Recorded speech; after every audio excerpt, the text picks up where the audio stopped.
Hey guys, welcome to the review of the Emperor's Throne Room diorama Lego set. Let's start with the box. As a box collector, I love these black boxes. They're super cool, super clean. They look really nice. The front kind of just shows you what it's going to look like all done. And on the back, they do like a little scene, which I'll show you the play features in a second. Even got a little of the actual movie there, which is pretty cool. And shows the dimensions, which is 6.5 inches tall by 8 inches wide. So that is a good box. Even got the Emperor there on the edge. So they win with the box in this one. It is an 18 and up.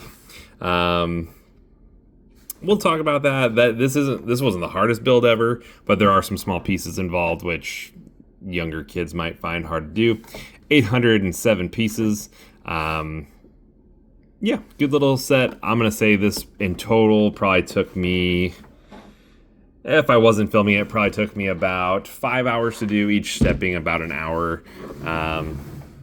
But so that's with filming. So maybe, do it in 4 hours if you're not doing the things like I'm doing with stop motion. But let's talk about the actual set. So the set comes with 3 minifigures. You get a Luke Skywalker, a Darth Vader, Emperor Palpatine, which is pretty awesome. Let's look at the figures.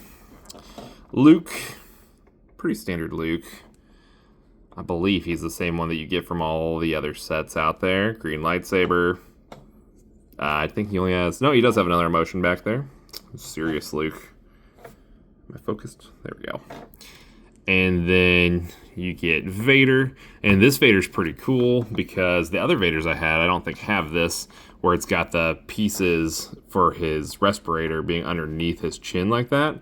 And he's got the white face. Pretty sure the other Vaders I have are just a black face with just this part of the helmet. So they just stick this on top of that and call it good. So this is a nice Darth Vader for sure. I like that. Red lightsaber.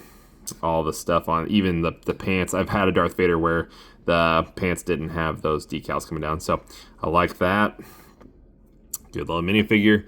And Palpatine. Pull him off there. And he's got his hood, his cloak. He also has 2 emotions. He gets pretty angry on that one. Got a glare there. Nice. And then he's got his more serious face there. And then he does have accessories as well. We'll talk about that in a second because they are part of the play feature. So we'll actually just stand him right there. Being a diorama, there's not a whole lot to say is like a hidden feature of this set or anything like that. These are stationary. That's all stationary. This is stationary. Let's turn this around here. The back has really nice detail. So you get all these like window piece Legos that come together to make that really cool view from the other side. Like that looks almost spot on from the movies, which is really cool. But I will say this is where you've got some chance of things breaking. The technique like that, I'll show how that works right there. I'm going to put it back together and I'm going to do it again. If a kid especially comes by and just grabs this, it's going to pop that.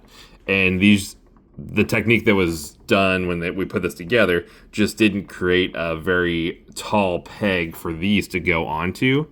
So I might be able to fix that. I may even just put a few extra pieces or 1 extra 2-piece on that and see if that will stick better. But if it's going to sit on the shelf like it is for mine, it's going to be okay. So that is probably the only more flimsy part of this build. The rest is all pretty good. The railings here, yeah, they're a little flimsy, but that's kind of just the design they were going for and the look they wanted. It was going to have to be a little bit flimsy like that. And that's okay, because we get the overall look we like. We get the Return of the Jedi plaque thing there. And then we got the Star Wars I'm a Jedi like my father before me plaque, which I think is super cool. And it's going to look really good on display. Nice. like I was saying before, none of this was super hard. Some of this through the arch was Lego Technics and stuff like that, and so there was some things we had to do there.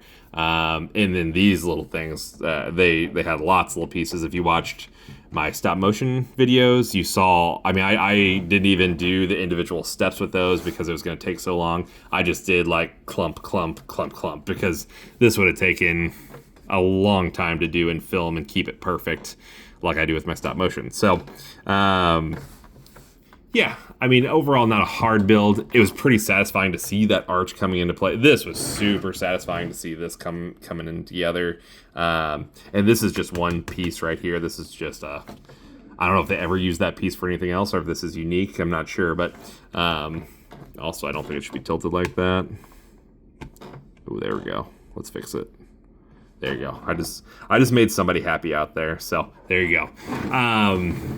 Okay, let's get into play features. So play features, where Palpatine is standing is the only real feature that's different, and I just knocked him down. And that is that this pops off here, and it exposes kind of like a lightning bolt energy plasma thing that maybe is the place where Darth Vader is eventually going to push him into. And also it doubles as his lightning bolts that he shoots out of his hands. So they're meant to store there so that you always have the lightning bolts. And if you want him to do the lightning blast, you can equip them, put them on, poor Luke, fry him up until Vader comes and whacks him down. Just like that. That's pretty much the whole scene. That's it. You saw it here. But other than that, there aren't any other play features for that. So that just snaps right back on, and you're good to go as you knock down the plate. Boom. And then we've got the only other thing that actually moves in this whole set is the Emperor's chair up here. We'll move Luke out of the way, move Vader out of the way. And we'll look at the chair itself here. I'm going to pull it off, if it'll come off nicely. Yes. So it's a good little chair. It was probably one of the hardest parts of this build because of how many small pieces were in there. But overall, it ended up coming together, and it's real solid now. But when you're putting it together, there's like a lot of moving parts. And then when it's on its little base here, it spins. So I can kind of do that. You could have him... Oops. Let's take his lightnings off.